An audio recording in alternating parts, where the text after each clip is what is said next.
Hey everyone, it is Nordic here. Welcome back to the first episode of the Tier Rank Tuesdays for 2025. It's been a little bit since we did one, but we have a special one here today.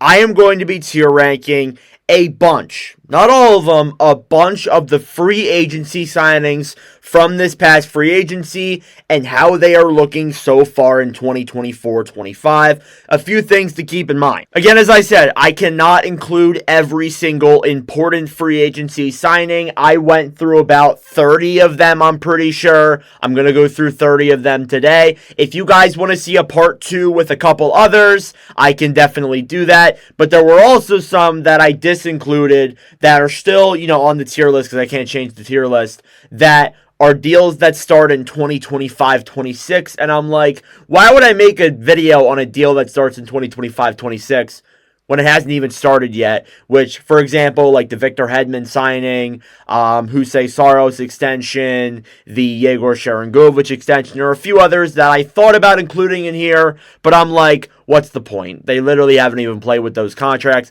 Anyways, that's enough. That's all the rules. Let's get into the tier list. Okay, so these are the 6 tier lists we're going to be using, and we got to get one player out of the way instantly, just because I think it's worth talking about him first. Anthony Duclair, who was signed to a 4-year, $3.5 million contract by the New York Islanders. This season, he's been injured, has played 12 games, has 3 goals, 3 assists, 6 points. We're just going to stick him in injured right away. I don't think it's worth the fact looking at that contract entirely, because the guy has only played 12 games in the NHL. I think that deal is going to turn into a very good contract when he finally actually plays. But I don't want to really measure him just based off of him being injured and a very small sample size. So I figured we'd just get Duclair out of the way there. Again, as I said, I think that's a really good signing by the Islanders. It just didn't work out because he was injured. So again, I think that it's fair to put him in that column, and I don't think he's any worse than any of the players that'll be above him anyways. Regardless, let's get started with the guys who have actually played a bunch this season. Starting off with Tyler Bertuzzi and the Chicago Blackhawks. Bertuzzi was signed to a 4-year, $5.5 million contract. He has played 40 games this season, has 14 goals, 7 assists for 21 points. Bertuzzi, I think, for the amount of money he got paid, first off, you're paying him that money because he's going to Chicago. We know Chicago is not going to be a good team. I would say for what Chicago has done this year, and with what, what Bertuzzi's been given, I think he's been doing okay. He's been doing okay. I don't think he's been, over the top incredible with the Chicago Blackhawks. He's most likely going to be there for the next couple of years. So I would say that he's doing okay so far. So that's why I'm putting him in meh, because I think he's been okay. So yeah, Bertuzzi, we'll see how the second half of the season treats him, but he's been meh so far. Next up then, San Jose's Tyler Toffoli. Now the funny thing is I actually used this exact same tier list for the Nordcast back in July when we did our free agency tier list. So I kind of just got all of the same players and threw a few other guys in here. So that's why you're going to see a couple players wearing different jerseys than they wore previously. So Tyler Toffoli was signed to a 4-year, $6 million contract by the San Jose Sharks. In 42 games played this season, he has 15 goals, 11 assists for 26 points this season with the San Jose Sharks. I got to say, I think Toffoli's been good. Again, I know the point difference might not be that big compared to Bertuzzi, but I think Toffoli, alongside the players he's been with, I think he's done a good job. I think he's done a good job mentoring this Sharks team, and I think that overall he was a very good acquisition, and he wanted a long-term deal in his hometown, or not in his hometown, in a place where he's around. So yeah, I definitely think that for sure it's a good contract, and he's done good so far with the San Jose Sharks, in my opinion. Next up, Jonathan Marsh was signed by the Nashville Predators to a 5-year, $5.5 million deal. It has not been great for him. He's played 40 games, has 14 goals, 15 assists for 29 points this season with the Predators. It has been not so good of a year for him and the Predators as a whole. I think he's been better than what I thought he would be, to be honest with you. Because, like the team's really struggling and he would be better than I thought he would be on a bad team like Nashville, but we didn't expect Nashville to be bad. So, not so good of a start so far for Marsh. Maybe they turn this around. Maybe, the second half of the season, Nashville wakes up and they go on a miracle run and they make the playoffs. But at least as of right now, that is not so good of a contract and a season so far for him. Next up, Oliver Ekman-Larsson of the Toronto Maple Leafs. Ekman-Larsson is signed to a 4-year, $3.5 million contract. In 40 games played this year, has 2 goals, 13 assists for 15 points. I think OEL's been good. I think OEL has had a good season so far for the Toronto Maple Leafs. Again, you're not going to get offense from OEL. OEL is playing a limited role for Toronto where he's playing primarily second or third pairing minutes. But I think he's been a very consistently, very solid, defensively rounded defenseman since coming to Toronto. So yeah, I would say it's worked out there well. Steven Stamkos, also Nashville Predator. We got 2 Predators in a row here. He was signed to a 4-year, $8 million deal. He has been playing 40 games, has 12 goals, 13 assists for 25 points. I think in terms of what you expect, he's been horrible. I got to be honest. He has been horrible for the Nashville Predators. I don't think he has been good enough for me to be like, yeah, I think that's a well-earned contract. He's getting paid $8 million, and the best you can do is 25 points halfway through the season. I just don't think that's good enough. I think that Stamkos needs to get better in the second half. Somebody else who also needs to get better is Brady Shay. Brady Shay was signed to a 7-year, $7 million deal as well. Has played 40 games this year, the same amount. Has 3 goals, 10 assists, 13 points. He has also been horrible. He looks like somebody who has not been great. He looks like that might be a contract that looks awful for years. Especially if Nashville ends up going into this rebuilding process. Yeah. Not a good look. Not a good look whatsoever. And I think that, you look at how, these Predators have signed these contracts. I think Barry Trotz should be in trouble for these because the Predators, with these 3 deals that are in the bottom 2 columns, by the way, again, it just doesn't look good. It's not a good look whatsoever. We'll see where, things go from there with that. But overall, doesn't look good with those players. Next up, Elias Lindholm of the Boston Bruins. Lindholm so far is on a 7-year, $7.75 million deal with the Bruins. Has played 42 games this season, 7 goals, 13 assists for 20 points. He's teetering in the middle 2 columns for me. Just because I don't think he's been good enough. Only 20 points in 42 games played. Yeah, he has to be down here. He has to be down here, I got to be honest. It just has not been worth it. You pay him that amount of money, you're expecting at least a little bit more out of him than 7 goals and 20 points halfway through the season. And yeah, it kind of shows the last couple of the seasons have not been so great for him after Matthew Tkachuk left. It just shows that maybe he was kind of carried by those players, and by himself he may not be the most complete, well-rounded player. So yeah, Lindholm, it has been not so good of a start there with the Boston Bruins. We're going to jump a little bit here. I have Shane Gostisbehere up next here on my list, mainly because I had Sharon Govich, who's down here, but then I replaced him with Gostisbehere. Gostisbehere this year is on a 3-year, $3.2 million deal, has 35 games played, 6 goals, 21 assists, 27 points. He's doing good. He's doing good. He was a good pickup by the Hurricanes on the back end. He's been a very good power play, well-rounded offensive defenseman. We knew we were getting that out of Gostisbehere anyways. We knew Gostisbehere was that kind of defenseman, and I think he's done good so far with the Carolina Hurricanes.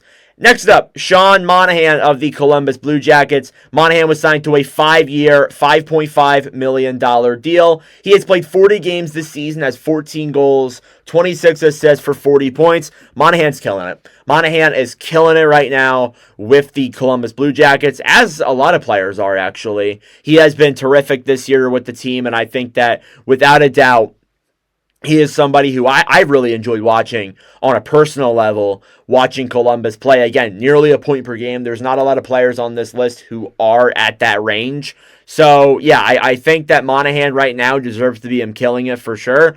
Next up, Nikita Zadorov. Zadorov has a 6-year, $5 million deal with the Bruins. So, again, another signing there by Boston. He has played 42 games this year, has 2 goals, 8 assists for 10 points. He's been meh. He's been a whole lot of meh for me. He hasn't been good. He hasn't been really bad. He's just been meh in the middle. If you want to factor in penalties, I guess you could put him a tier lower. But I think he's been meh so far this season with the Boston Bruins. And again, as a lot of players have been with Boston, just things have not been as good as you'd like them to be, which is something that definitely needs to get figured out there for sure in the city, 100%. All right, we're moving pretty fast, but next up, Jake DeBrusk of the Vancouver Canucks. He signed a 7-year, $5.5 million deal. He's played 38 games, played, has 16 goals, 12 assists for 28 points. He's doing good. He's doing good with the Vancouver Canucks. He's been somebody who I've really enjoyed watching this year. He's been someone who has been consistently scoring. Again, maybe you want to see a little bit more out of him, but I still like what I've seen. And especially, too, he's kind of been iffy with Boston these last couple of years. He's already almost at 30 points. His career high is 50, and he's already at 30 halfway through the season, basically, or not even halfway through the season. So, again, I think that, DeBrusk can definitely reach like a good 60-point plateau. So he has been, consistent and very good, and actually might break his career high this year with Vancouver. So he's been good for Vancouver. You could even argue him in the tier above. I may look into that in a second here. Next up then, Jake Guentzel of the Tampa Bay Lightning. He was actually, ironically enough, traded over to the Tampa Bay Lightning. His rights were, and then was signed to a 7-year, $9 million deal the next day. He has played 36 games this season, has 21 goals, 18 assists, 39 points. Guentzel's killed it this year with the Tampa Bay Lightning. That is a match made in heaven. Him partnered up alongside those players that are so offensively touted. It's a match made in heaven. We knew Guentzel was going to be good when he came here. He has been absolutely killing it for the Tampa Bay Lightning. Again, I know there's a lot of Carolina Hurricanes jerseys on this list, but again, it's old pictures of their logos, so keep that in mind there for sure. But yeah, I would say that Jake Guentzel has been killing it for the Tampa Bay Lightning 100%. Jacob Slavin. Another Carolina Hurricane, ironically enough, he was extended to a 8-year, $6.39 million contract. He has 40 games played this year, 2 goals, 10 assists, 12 points. That does not do him justice. He is a defensive defenseman, and he has done good this year for the Carolina Hurricanes. You could even argue that he has been killing it. I would say, though, as of right now, he's been doing good. Again, he's lived up to the expectations that we know he can do. He's been that solid for the team. So, yeah, I would say that overall, again, we knew what we were getting out of Slavin. He's exceeded expectations in my eyes at the very least. So hopefully that will continue down the road for the Carolina Hurricanes. But yeah, Slavin on that good deal. I think they're in good hands. I don't think they have an issue there whatsoever. Next up might be a tough one. Warren Fogle of the Los Angeles Kings. Fogle signed a 3-year, $3.5 million deal. In 38 games played this season, has 11 goals, 12 assists for 23 points this season. I don't know. Do I want to put him in the doing good range, or do I want to put him in meh? I'm in between these two columns right now.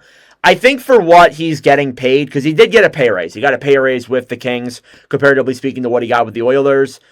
I would say he's doing good. I don't want to put everyone in doing good, because I feel like, again, like not everybody's been terrific, but I would say that he's done good with the LA Kings this season. I think he's been solid for them overall. So, yeah, I won't complain whatsoever. I think he's been good. Chandler Stevenson, though, has not been good. He has been signed to a 7-year, $6.25 million deal. He's played 39 games, has 5 goals, 20 assists, 25 points. It has not worked out in Seattle in my eyes. It has not worked out. You could even argue, I'm going to put him down there. His defensive analytics are off the charts terrible. He, again, is not providing enough offense to justify getting paid $6 million.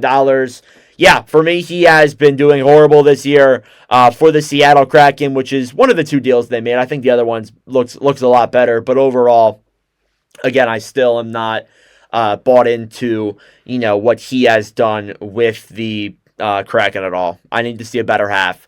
Next up then, Demitri Kulikov of the Panthers.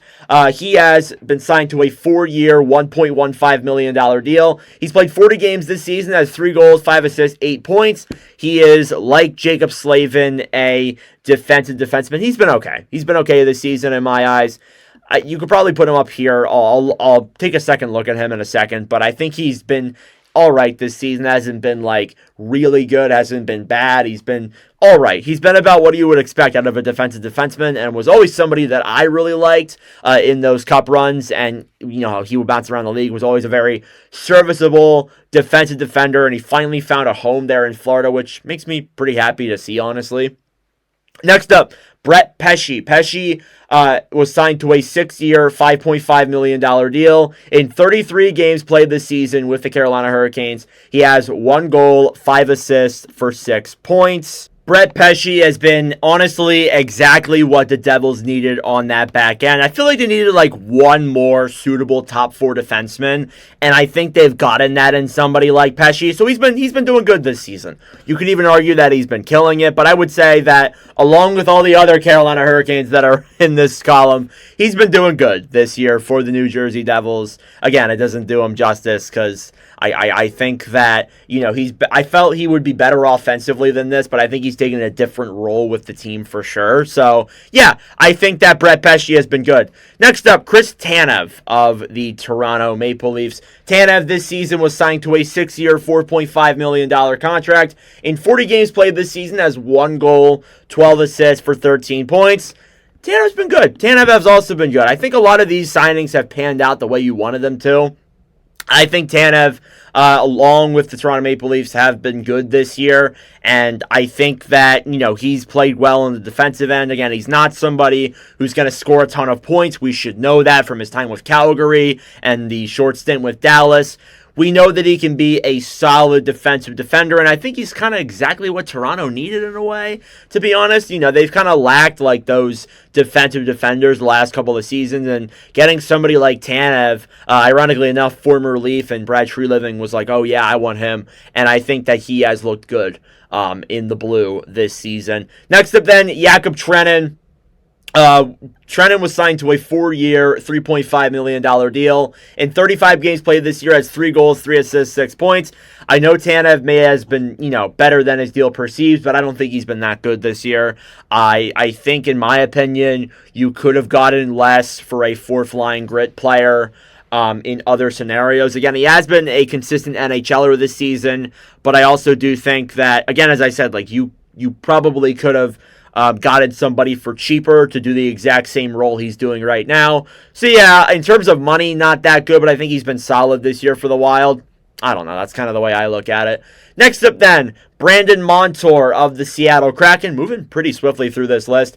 Montour was signed to a 7-year, $7.14 million deal. So far this year in 39 games played, has 8 goals, 14 assists for 22 points. Montour, very consistent top defenseman with the Kraken. Many would argue that he has been killing it this season, but I'm going to put him in doing good. I think he's been doing good this year.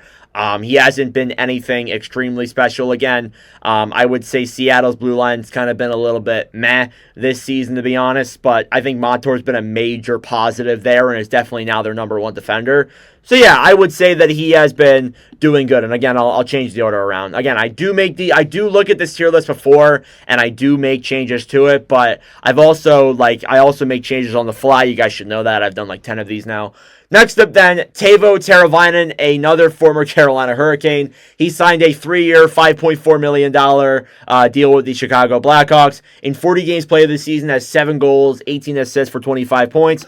Like Tyler Bertuzzi, he's been okay. He hasn't been anything terrifically special. He hasn't been really good. He's been okay. He hasn't been bad either. So he's been just kind of in the middle for me. He's with those guys. I think he's in the right slot for sure. So yeah, I think he's been solid.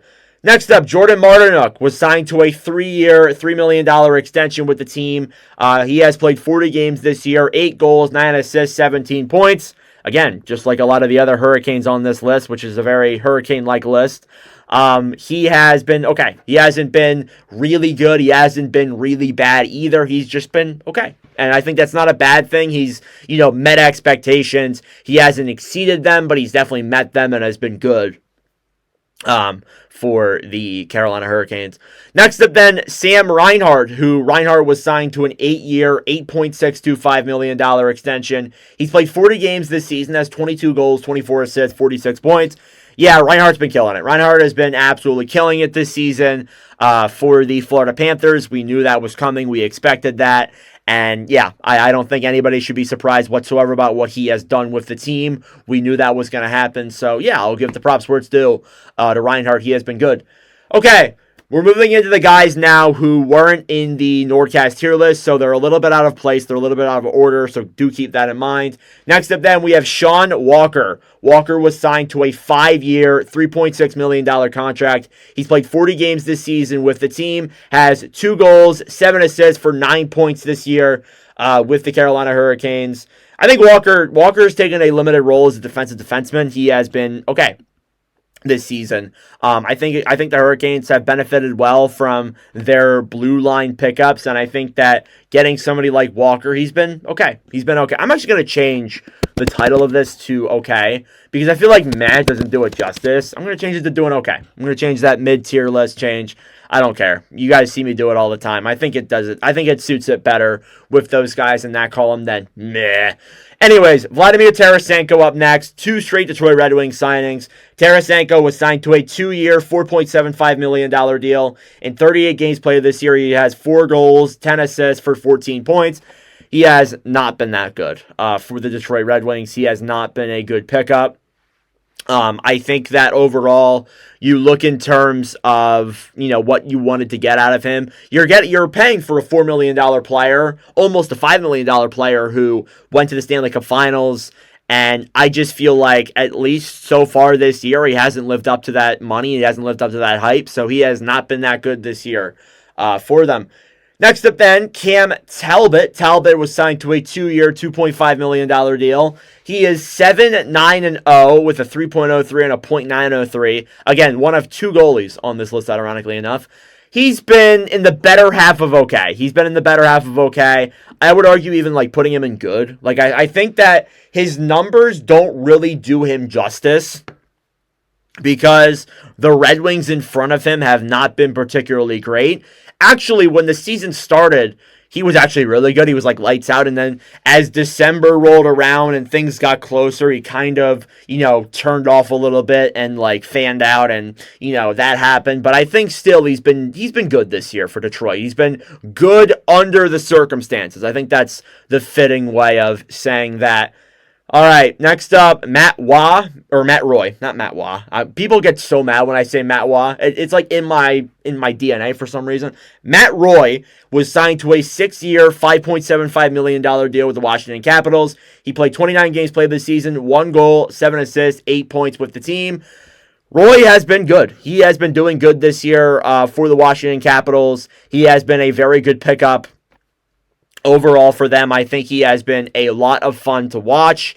I think that as a defensive defenseman, he's fit in well and was somebody they needed, honestly. And he's proven that with a guy like Jacob Chikrin, who has not made it onto this list, maybe on a part 2, has been able to go out and produce as much as he has been able to offensively. I think that that's worked out for sure. 2 more players left here. Jeremy Swayman was signed to an 8-year, $8.25 million deal. Swayman this season is 13-13 with a 2.91 and a .891. He's been okay. He has not been good. He has not been bad. I think he's still been okay. I think we can get better work out of Swayman for sure. But I also do feel like you also got to say that...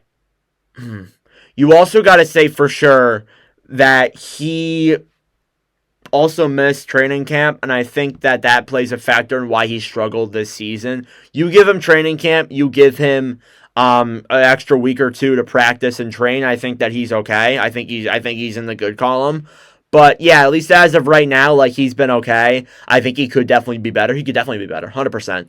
But yeah, for sure. I think that things need to improve there, not just with Swayman, but in Boston as well, as I've mentioned with Lindholm and the Zadorov contracts, which are both at the bottom three tiers. So definitely, it's not the greatest. I definitely want more out of this team for sure. And then lastly, the final signing we'll talk about here is Matty Beniers. Ignore Igor Sharangovich. Beniers was signed to a 7-year, $7.14 million extension. He's played 40 games this season, has 7 goals, 15 assists for 22 points. He's been okay. He has not been as good as I want him to be. He has not been necessarily living up to that extension that as much as you want him to be. He's a Calder winner, and I feel like ever since that Calder Trophy win, he hasn't broken out. And I don't know if it's because the Kraken aren't that good or it's just because he's been struggling. I really don't know what it is. But for sure, I need to see some better play out of Matty Beniers before I'm coming on here and saying, yeah, his contract is great. That's a great deal. I think that's going to really work out for the Seattle Kraken. So, yeah, this is what I'm rolling with for now. I'm going to pause and make a couple changes, look at some numbers, and see if I got anything wrong that I don't agree with. Again, I got to move my camera down here. I keep forgetting that I'm like that. But, yeah, this is what I have so far. Let me make some changes. Okay. This is what I'm going with. I really did not make a lot of changes. I think I pretty much agree with where everybody is. The only thing that I did was I moved Warren Fogle down to okay, because I think that he's doing good this year, but for what he's getting paid, he's put up the amount of points that I would expect out of like a third-line player in his role. So, yeah, I think I'm going to go with this. I think this is good. I think this might be my best tier list I've done so far. Again, they aren't perfect. You guys can let me know your thoughts in the comment section down below. It's not the greatest tier list I've ever done, but I think it's probably my best one so far this season at the very least. So, yeah, let me know your thoughts down below. Thank you guys for watching. If I should do a part 2, let me know. If I missed any players, you can comment them down below. I know I missed guys like Jacob Chychrun, a few other players as well. Chychrun's the only one that can come to my mind right now. But yeah, this is my list. This is what I'm rolling with. I'm sorry that I have my camera up here for like 90% of the time and you can't even see half the players that are on the list. I do apologize for that. But regardless, let me know your thoughts down below. Thank you guys for watching, and I will see you guys in the next video.